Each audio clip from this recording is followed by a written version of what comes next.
Ladies and gentlemen, wash out your soiled scrubs, politely decline the passionate marriage proposals, and reassure Mr. Gruff on the fifth floor that the aliens did in fact return his kidneys. Because it's time to talk Tull to me.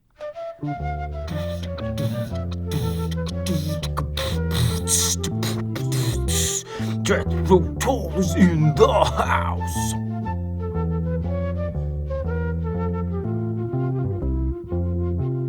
I am Nick McGill. And I am Omen Sade. We are Feckless Momes. And this is Talk Tull to Me, an inoculation with a small part of the Jethro Tull virus directly into your bloodstream. Every week will be a new shot in the series until you are fully, utterly immune to Jethro Tull's effects. We take song by song, we put the music of Ian Anderson and Jethro Tull into a centrifuge, strain out its solids from its pure DNA, and then concoct that through a complex machinery of friendship and wit into a serum which, if it doesn't cure you, at least it'll make you die happy. This week, before we get into the round of shots with the inevitable Scooby-Doo Band-Aids and lollipops, we have, I think, just one little thing to discuss, Omen, right? That's right, Nick. Little, but important. But important. Mary, if you don't mind? I'm allergic to the beasts. I know, Mary, and I appreciate that. I've provided allergy pills, and you will be getting hazard pay. My eyelids are swollen up like the devil's own anus. Oh, God. What has the devil been doing? I better not to ask. Yeah. So, as we all know, Ian Anderson is a man of many passions. Not just prog rock music, not just salmon farming, not just restoring old cathedrals. Ian Anderson has one passion which is very close to both of our hearts, actually. Mm-hmm. He runs a cat rescue program, and we just wanted to let you know a little bit about it in Mr. Anderson's own words. So this is from the Jethro Tull Instagram page. At Jethro Tull _. That's right. Everyone, or at least around half of us, loves a cute and cuddly little cat emoji kitten. But not so many of us have the same soft spot for more mature or unwanted cats, whether strays or from unsuitable homes. Cat Chat is an online rehoming resource that assists with the placement of over 10,000 unwanted cats every year. If you think you can help, please contact them and look for your nearest homing shelter. 20 of the Cat Chat referred residents in shelters for the longest time need your help, love, and support right now at catchat.org. We, the Anderson family, have reared 25 feral cats and kittens over the years. Some went to good homes with friends and family. Some became our lifelong companions and parts of our family history. Some are still with us today. If you can commit to providing a long-term home to a shelter cat, please visit the Cat Chat website. Remember, a pussycat friend for a day is a friend for life. Ian Anderson, Jethro Tull. Yeah. Here's your PSA for the week. That is your PSA. If you can afford it, if you can handle it with your life, it is a responsibility. Think about a cat. Cat Chat. You know? Cat Chat. Cats are pretty independent, so they're not a whole lot of work. They're not a dog or a toddler. They're also pretty. They're also beautiful. I love cats. I miss my cats.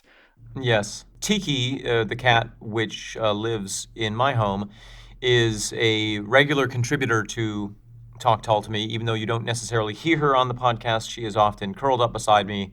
She seems to enjoy the podcasting process. She's very supportive.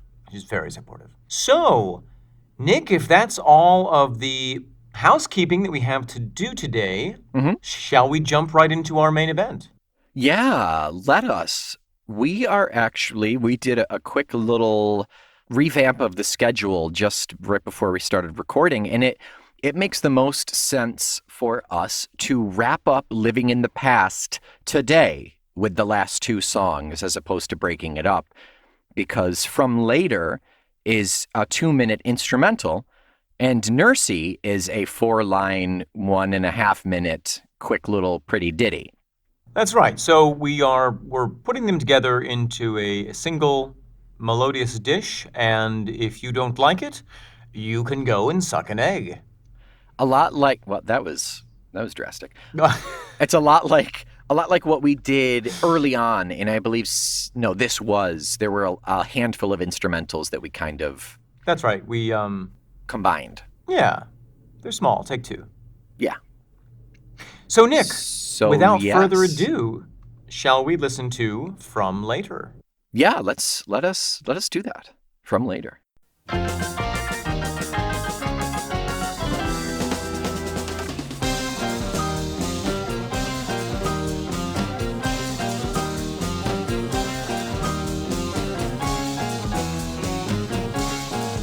Goodness me, Nick, I feel like I've just had a shot of Turkish coffee. That is the first time you've heard that, correct? That is the first time that I've heard that track, yeah. Okay. So, happy, energetic, obviously. Yeah. Other thoughts? What comes to mind immediately after having heard that? It's really dense. It's really, It's got a lot going on. I found that I really had to concentrate on it to kind of figure out what my ears were hearing.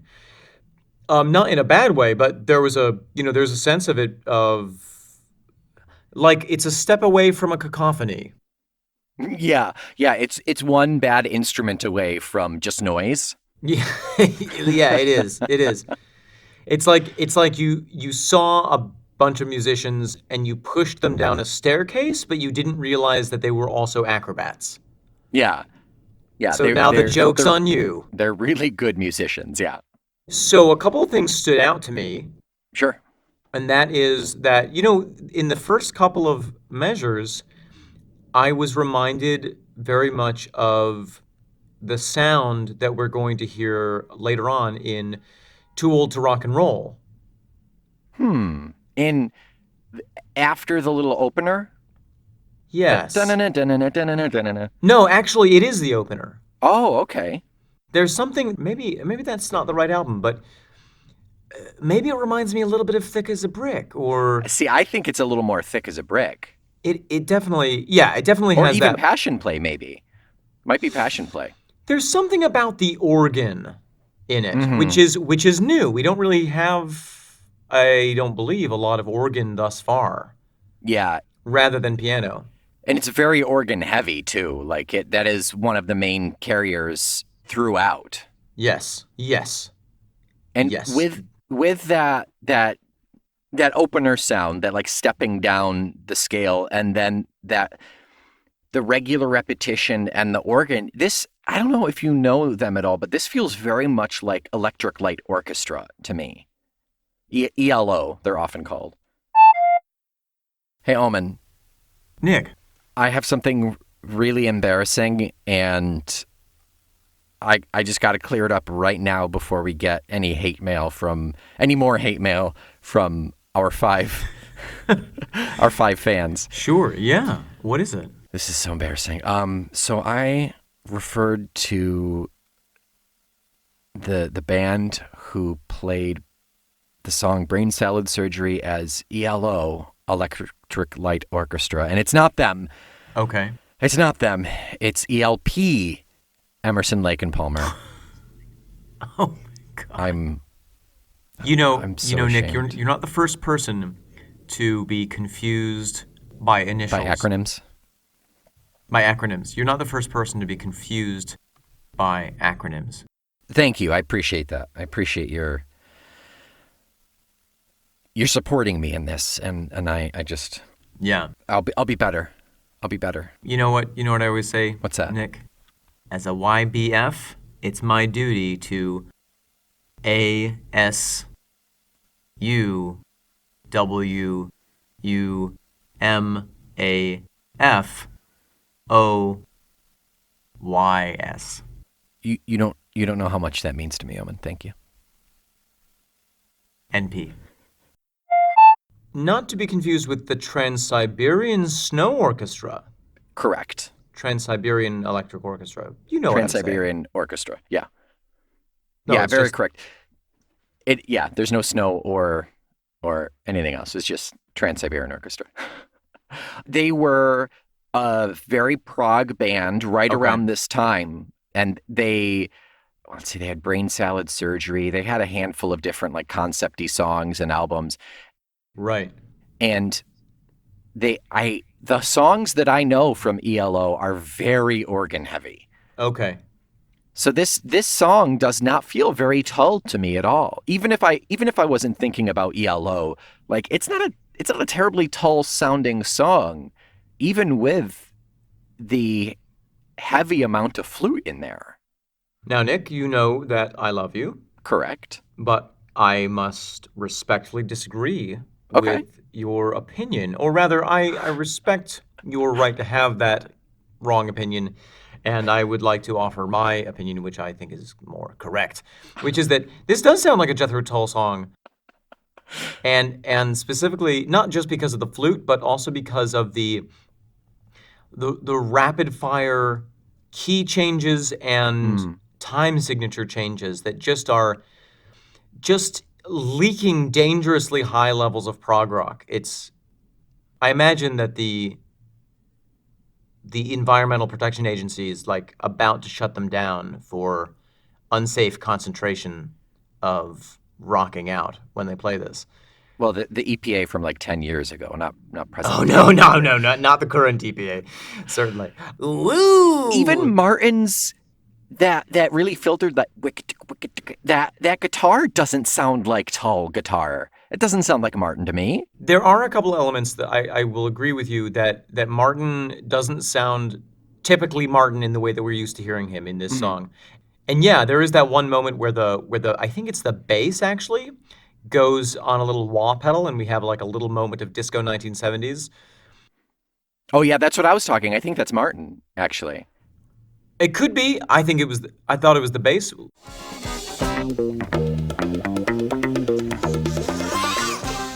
So yeah, Nick, I think that might be the bass. And Yeah, did you say? yeah. Did you? What's that sound behind it? I think that might be the bongos or some sort of hand drum, some really kind of a quick hand little, drum. yeah, with a really tight head. All of my disagreement against Tull aside, that little bit ends with Ian doing his standard woo into the flute. Of course. So, I mean, it's hard. He really makes the flute his flute. So it's hard to argue that for sure. But there are just pieces that we hear in this song that we never hear again in Tull. That's true. But I feel like that is kind of one of the Tull signatures is like, oh, you think you know our sound? Sure. We're going to do something only once and never again. I think that is a convenient way to explain, oh, we tried this and it didn't work. Yeah, true. Not that it doesn't work. I mean, altogether, this is a great little song. It seems intentional, though. I mean, like, even just that wah pedal, it almost feels like, oh, yeah, everyone else is doing this. We're going to do it just to show that we can. But we hate it. For, 5 seconds in a song? Yeah, exactly. Like, it's not even a main staple in a song. It's like, hey, by the way, this, and we're out of here. We can do this, but Yeah. we choose not to. But yeah, there you go. That's what it is. Yeah. It's like, yeah, we acknowledge everyone does this, but we're not gonna. You and your wah pedals and your cocaine. Yeah, I think that might be a direct quote. Yeah. Yeah. Cats is the only drugs you need. Like the musical? No. That is a drug which no one needs. Yeah. That is a class 5 Felony possession charge. What else do we have to say about this song, Nick? It's nice. I like the energy. It's just shy of out of control, manic. But I do have to be in a certain mindset to listen to it. It is so intense. It's very intense. Yeah. I can imagine this as a really great live song. Oh, yeah. I could also see it as a song playing under like a car chase in a 70s or 80s action film. Interesting. Although with that irregular beat, I feel like it would have to be sort of an art film. Sure.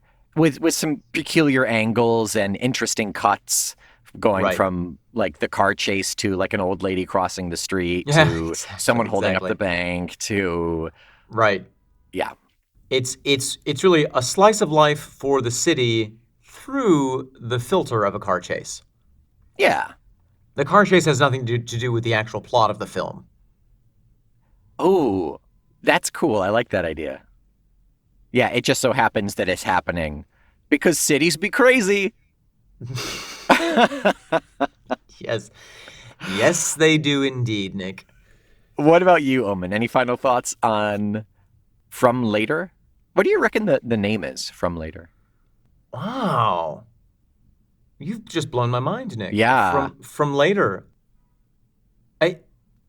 From Later, maybe this is from later down the line. This is the style that we're going to have.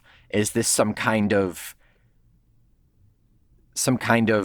guess at what Tull will sound like in 5 years? Maybe it was like a kind of like a little bit of an attempt at time travel. Yeah, because it's like I don't think that there was a plan in terms of their different sounds. Oh, I mean, aside from the next album we're going to cover, which was a very, very calculated decision. But other than that, it feels such organic. An evolution. Like, yeah, an organic evolution. That's it. That's perfect. Yeah, I don't know. From Later. I mean, I wonder if it's just a bit of a play on the words, like rather than saying from before, it's almost the other side of this was. Yeah, it's an inconsequential title for a song of inconsequence because it's while it's still really meaty and substantial, it's, for lack of a better term, it's kind of a throwaway. Just a fun instrumental. A chance for the bassist to step forward for 2 seconds. For 2 seconds. Although, I do want to say Jeffrey Hammond has clearly really learned how to play the bass at this point. He got thrown into it and he could sink or swim, and he has clearly stayed afloat. He's doing the butterfly stroke at this moment. Yeah. He's walking that bass up and down Main Street. He's got swimmies on his arms. I mean, when metaphors collide. It generally helps that the band that he's playing for sang 3 songs about him before he joined. So it's kind of hard to fail in that environment, I think. Right. No, it's a delightful song. I would love to see this live. I really think that this is the sort of thing that would really pump up the crowd and get them jazzed up. And have you ever worked with groups of small children? I used to sub, but the youngest I ever did was like 5th grade. Oh, okay. So when you work with like really small kids, they have a lot of energy. So, telling them like be quiet and sit down doesn't really work at all. Yeah. So you have to give them opportunities to like shake it out sometimes, to shake the sillies out. This feels like a song that functioned or that could function as an opportunity for the audience to shake out their sillies. You know what I mean? Like, because after you've listened to this song, you're like, "Woo, I'm jazzed," but I'm kind of tired because I just was jamming out for 2 minutes, and now I'm ready to focus up and listen to the next song, perhaps with a refreshed concentration. Yeah, it's a mindless refocus. Yes. And I'm looking on our set list site that we haven't looked at in a long time. It's not on here at all. It's never been played live. That's not to say it's never been played, but I mean, there are a lot of things on here, and there are songs I've never heard of. Interesting. So maybe it wasn't a regular set piece for them. I mean, we haven't seen a whole lot from Benefit or from Living in the Past, although the next one we're going to do, Nursie, I think they played fairly regularly. In fact, let me see. Nursie, 88 times. So it's not unheard of to see something from Living in the Past, Right. but that one, when you, especially like certainly nowadays, when your catalog is so big, Right. you don't want to kind of waste a spot and put something like From Later in there, maybe, you know? Maybe. I don't Maybe know. it was just an experiment. Yeah. And they just needed to fill up the vinyl. They had four sides to do, so Yeah. or 8 sides is 4 album. I don't know. Well, Nick, I think we can wrap up for later. From Yeah, later. I think so. From Later. And Although I've seen it as For Later, sometimes referenced on the interwebs, but I think it's originally it is From Later. for later seems like this, like when you wrap up your leftovers after you dine out. Yeah. Yeah. When what's that for? It's for later. Where's It's like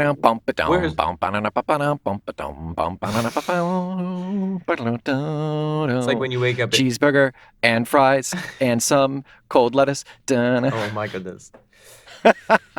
Well, Nick, I hope the lettuce is cold. why don't we take a quick break, and we'll be right back after these messages.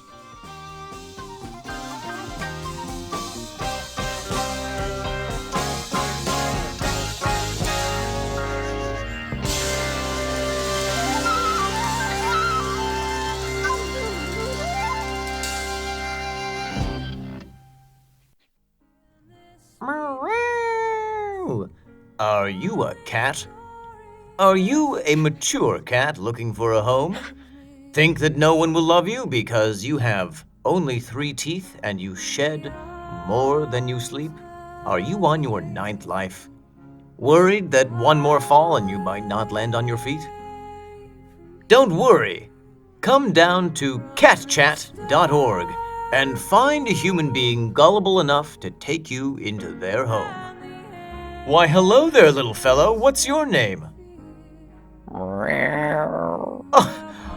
What a beautiful name, Rainbow. Now, can you tell me, how long have you been without a human?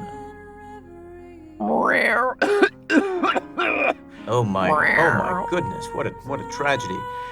Have you ever thought about going on to catchat.org?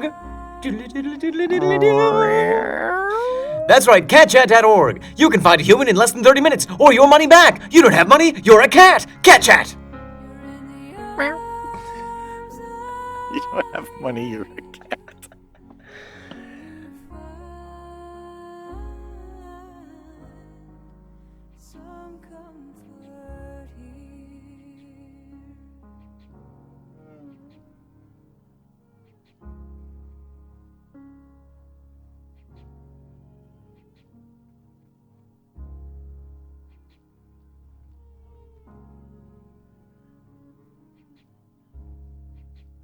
All right. Thank you from our sponsors, Welcome. Cat Chat. Not really sponsored. I haven't seen a check yet. I have found a dead fish on my doorstep, though, so. All right, Omen. So that was a good transition into the final song that we are going to cover off of Living in the Past. What are we looking at? Wow, we are looking at Nursie. Nursie. Let's give us a listen to some Nursie. Let us give us a listen. That was, yeah.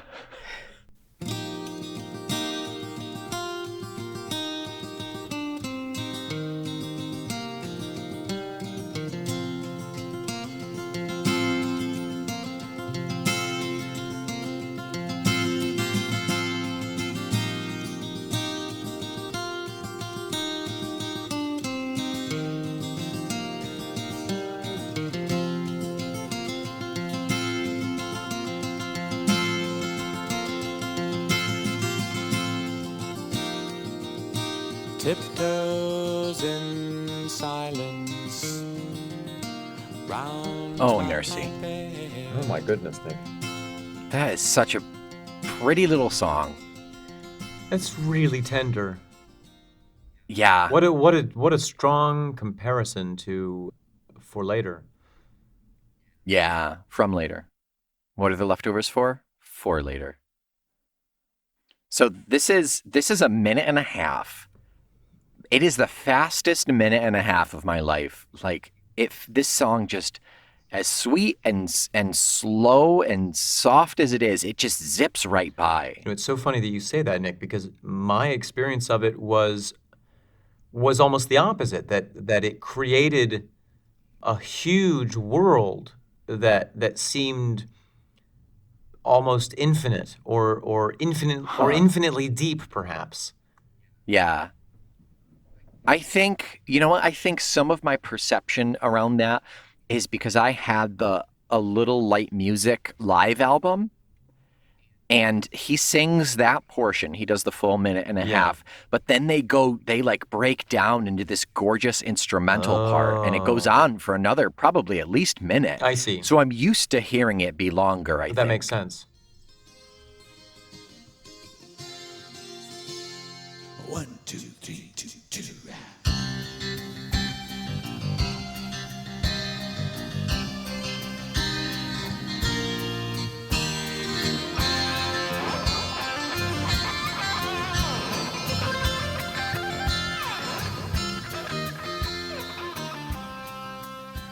But this is, as much as I want it to be longer, I prefer this version because this is just Ian and a guitar. It's just this soft, subtle. It's just so beautiful. His acoustic work is just fantastic. So good. It really is. It really, really is. There's something really unique about it. I mean, you know, there are a lot of guitar players in the world. Perhaps too many. Also fact. But, you know, and it's easy to be like, oh, this is this kind of style. This is this kind of style. Oh, these people are mimicking this kind of thing, which comes from here. I don't know where this sound comes from. And I've never heard anyone else play the guitar like that. I think this is kind of similar to the discussion we had a couple episodes ago. I don't remember which one it was, but it was just that we were trying to place Ian's guitar sound, his acoustic sound. Yes. And I think we settled on like the seed, the germination of his folk sound. Yes. His folk roots, I guess, or the roots of his folk sound. I don't know. And I think that's it fits so well. It pairs so well with what we're going to hear in a couple of years, a couple of episodes, a couple of albums, whatever. That I can see that chain of events. I can see that evolution into the sound that we're going to hear much more prevalent later on. Yeah, it's amazing to hear it so starkly in a way where it is just him playing in the studio. Yeah, it's pared down. This is the sort of thing. Do you remember a couple episodes back when we were talking about? Maybe it was Clive Bunker who was saying, you know, I wish that Ian did more acoustic stuff, but he has the perception that the audience just wants to see him leaping about with a flute. You know, this is the kind of thing that he was talking about. This is amazing. Yeah, it's really good. And I think we also have the luxury of being able to know the full catalog, being able to know where this sound goes in the future. And I think that offers a certain enhanced degree of appreciation as opposed to when this came out in 1972, when you hear this for the first time. Right. It comes right after Aqualung. Right. Which also had some really decent acoustic. Oh, of course, one of our favorites. But then it goes into Thick as a Brick, which is the complete opposite. Yeah. So it's you can almost see like, oh, maybe they're going to get this sound, and for some people, maybe they didn't want to hear that acoustic. You know what? I've just placed my finger on something, Nick, and as soon as I wash my hands, I'll tell you. The sound reminds me actually of another guitar artist from around the same time, although they're really different. A guitarist? Do you know Nick Drake? I do. Is he that old? Nick Drake was born in... I mean, is his music that old? Yeah. Was he in the 70s? Wow. Yeah, Nick Drake died in 74. He was born in 48, so he was actually a bit older than Ian Anderson. I was thinking of Nick Cave. Never mind. Nick Cage? Cave. No. Do you know Nick Drake, though? Nicolas Cage is ageless. We don't speak of Nicolas Cage here. The Nick Drake, the name sounds familiar. Album Pink Moon. I think I heard one of his songs on the Garden State soundtrack, and that's it. I think that's the only way I would know him. I just want to play a little bit of it right now for you.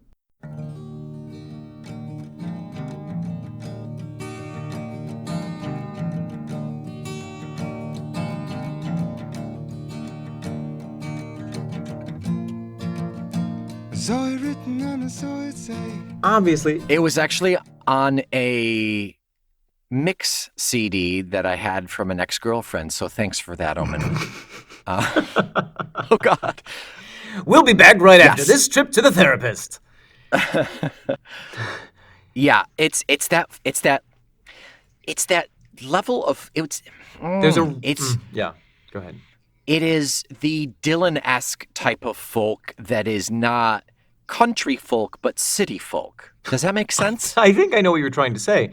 I would describe it in perhaps more technical terms, which is that I think there's a certain rhythmic engagement with the way the instrument is played, that you have this kind of very consistent, almost unaltering strumming that's going on with the chords. Uh-huh.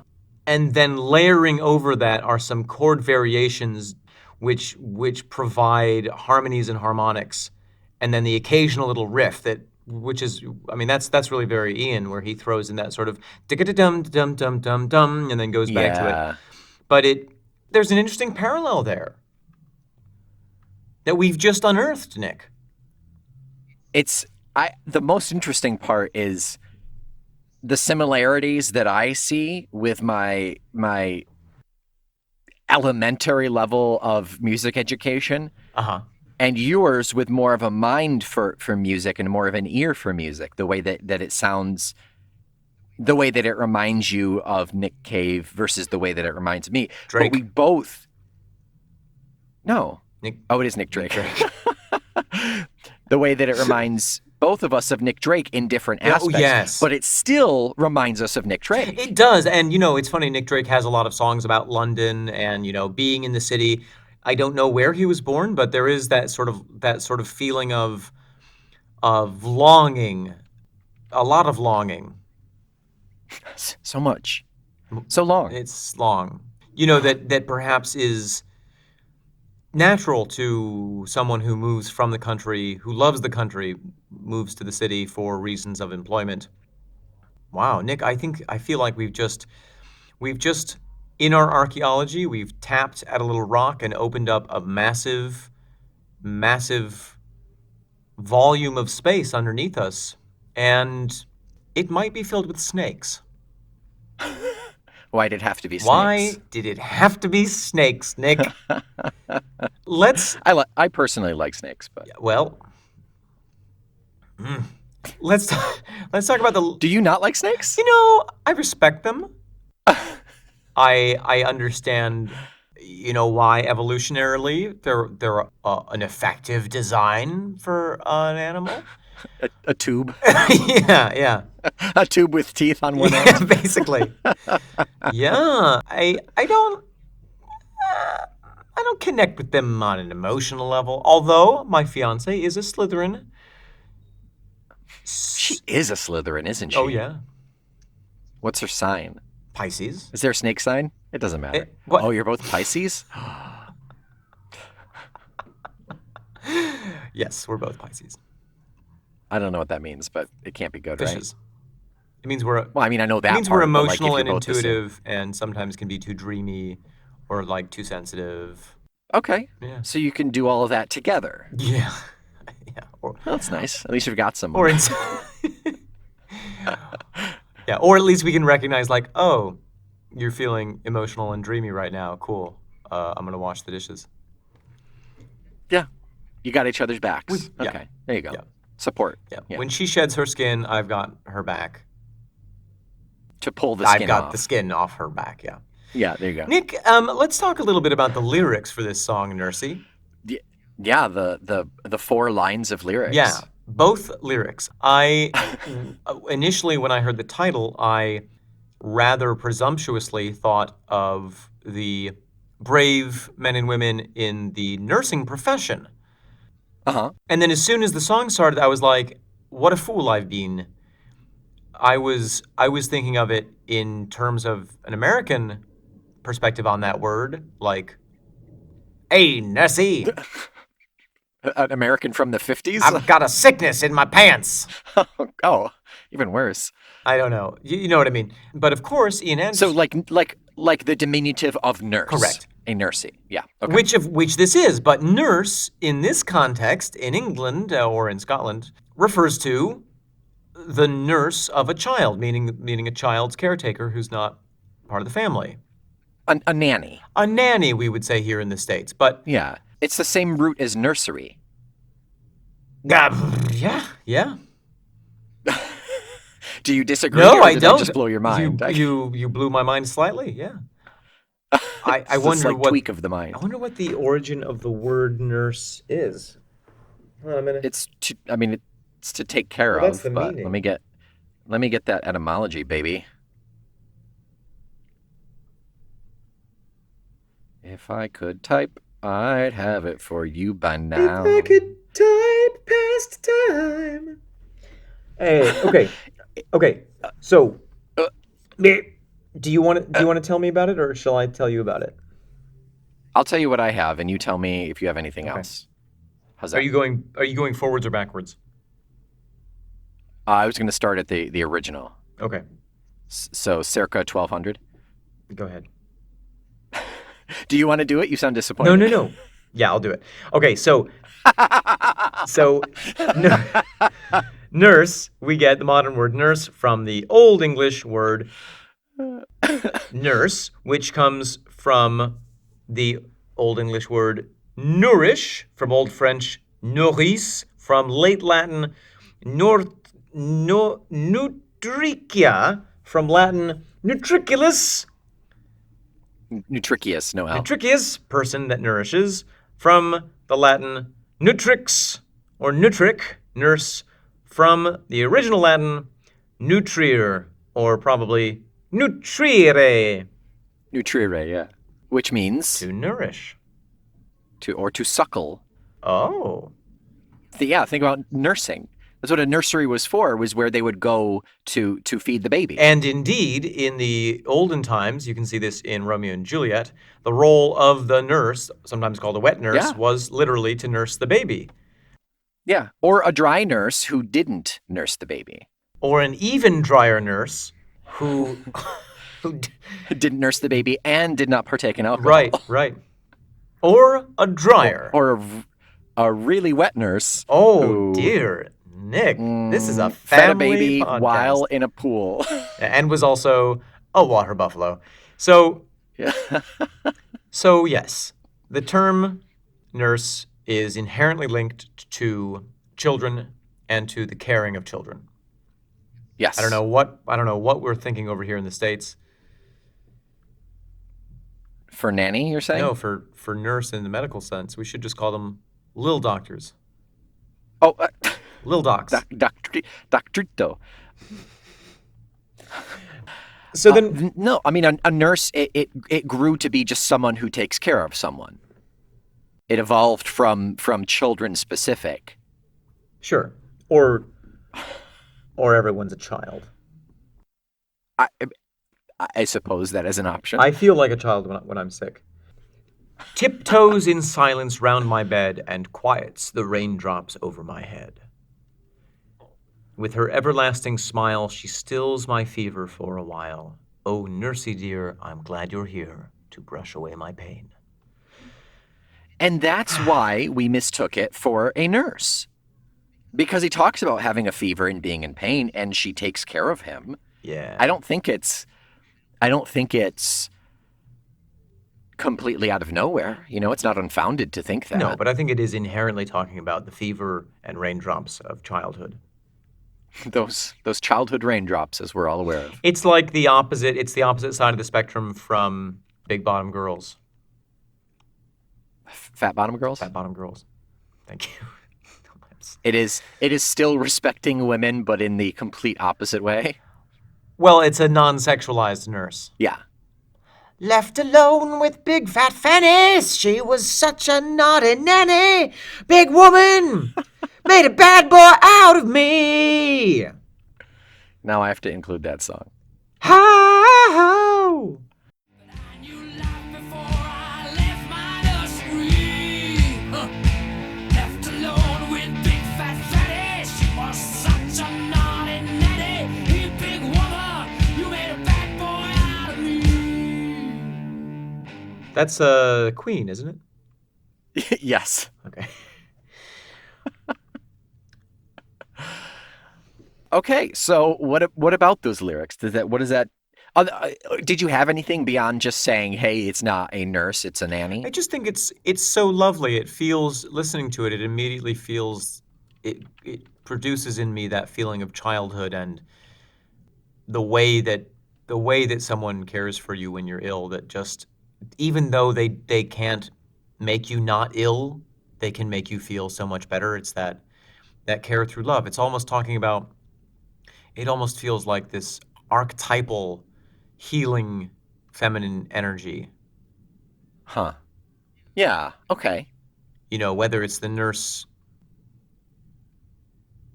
comforting the child or the maiden who revives the knight from his deadly wounds under the apple tree in classical romantic literature.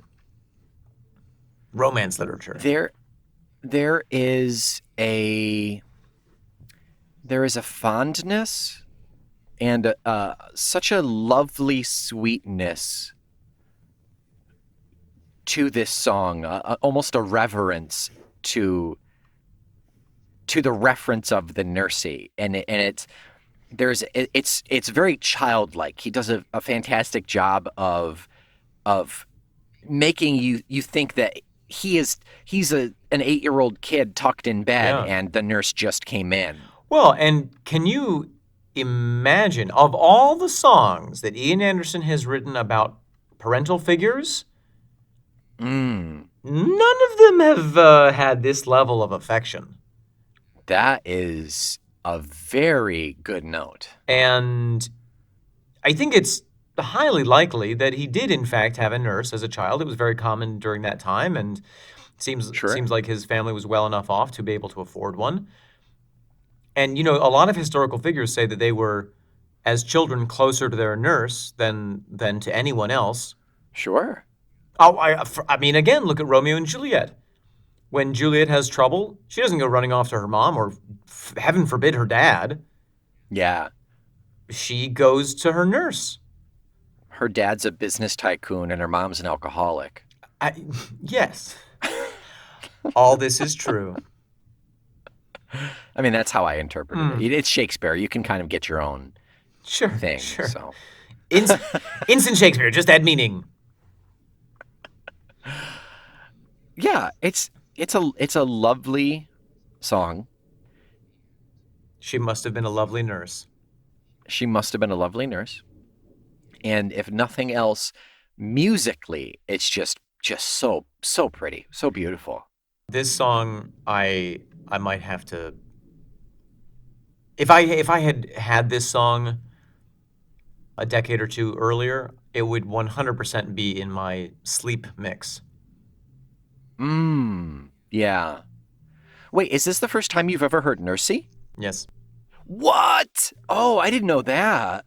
Yeah. Wow, because I think Nursie's been included on at least one or two of like the multiple compilation albums that they've I've had. heard nary a note of it. Wow. Okay. Yeah. Okay. Yeah. So that. Yeah. I got. I don't know why I thought you had heard this one before. Okay. No, it's gorgeous. I think this is automatically gone to a very special place in my heart. Yeah, his acoustics do that because they're so short and sweet and just they're distilled and just poignant. With her everlasting smile, she stills my fever for a while. Oh, Nursie dear, I'm glad you're here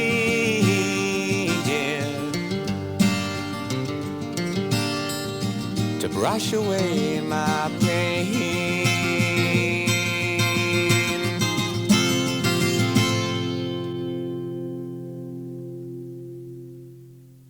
Well, Nick, Yes. what shall we listen to next week? Oh, mercy, my sweet Nursie. Omen, next week we are starting Yeah. Thick as a Brick. What? Pew, pew, pew, pew, pew. That's going to be very interesting, Nick. And for clarification, how are we going to be approaching this album? So I found a pretty good list of how it's been broken up thematically and sound-wise based on the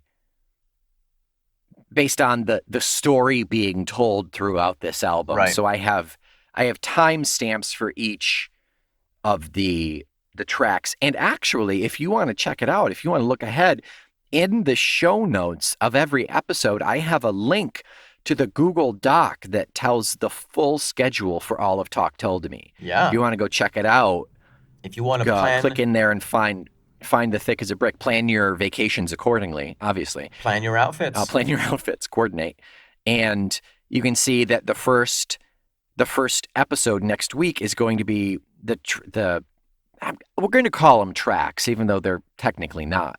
Yeah. The tracks that are Really Don't Mind and See There a Son Is Born. It's basically the first 5 minutes of Thick as a Brick. Great. Yeah. Well, until next week when we dive into that exciting pool of fresh and salty water mixed, you don't have to suffer from your fever because we are here to wipe away your tears. Give us a review. Don't wait until next week. Take the review that you would write from later and use it now on iTunes with 5 stars, please. And also tell your friends. Find us on Facebook and Instagram at Feckless Moms. And I think that's it. I think that's all we got. Amazing. Thanks for sticking around. We just wrapped up Living in the Past. Yes. We're going to get into the concept years for the next, oh my gosh, hang on. 3 months. Woo! 3 months. Yay. 3 months of concept between Thick as a Brick and Passion Play. Amazing. But let's not get too far ahead of ourselves. Thick as a Brick next week. Until then, So excited. I'm Omen Sade. And I am Nick McGill. We are Feckless Moms. And this is Talk Tull to Me.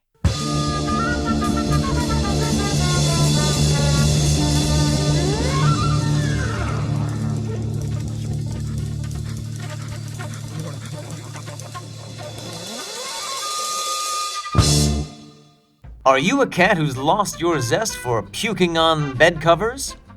Does catnip no longer spice up your life? Are you swishing your tail just because you feel like you should? When is the last time you knocked a pen off of a table? Sounds like you need Cat Chat. CatChat.org. Find other cats to chat with, and maybe a human as well. Cat Chat and Talk Tull to Me are proud members of the Feckless Moms Audio Network. Meow.